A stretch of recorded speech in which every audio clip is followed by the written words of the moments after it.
আন্তর্জাতিক বাজারে আবারও লাগাম ছাড়া জ্বালানি তেলের দাম। মধ্যপ্রাচ্য সংকটে বিশ্ববাজারে এক ব্যারেল জ্বালানি তেলের দাম উঠেছে সর্বোচ্চ $118। এর আগে 2022 সালে সবশেষ এত বেড়েছিল জ্বালানি তেলের দাম। ইরানে যুক্তরাষ্ট্র আর ইসরায়েলের যৌথ হামলা এবং ইরানের পাল্টা হামলায় উত্তপ্ত পুরো মধ্যপ্রাচ্য। জ্বালানি তেল উত্তোলক দেশ সৌদি আরব, সংযুক্ত আরব আমিরাত ও ইরাক সহ এই অঞ্চলের কোনো দেশকেই ছাড় দিচ্ছে না ইরান।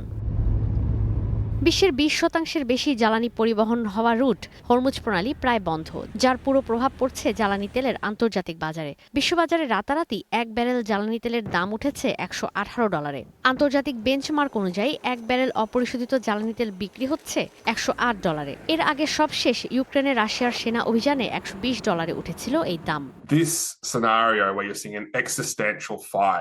ইরানের শাসন ব্যবস্থার পরিবর্তন তো জ্বালানির বাজারে কেয়ামত এনে দিল।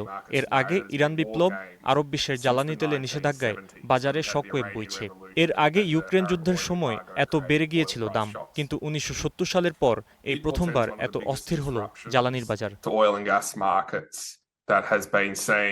এমন অবস্থায় উত্তোলন কমিয়েছে জ্বালানি তেল উত্তোলক ও রপ্তানিকারক দেশগুলোর সংগঠন ওপেকের সদস্য দেশ ইরাক, সংযুক্ত আরব আমিরাত ও কুয়েত। ফেব্রুয়ারির শেষ দিকেও এক ব্যারেল ক্রুড অয়েলের দাম ছিল $70 কিছু বেশি।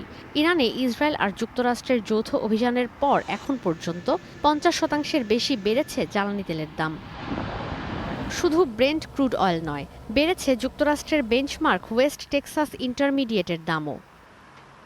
ঈশিতা ব্রহ্ম, স্টার নিউজ।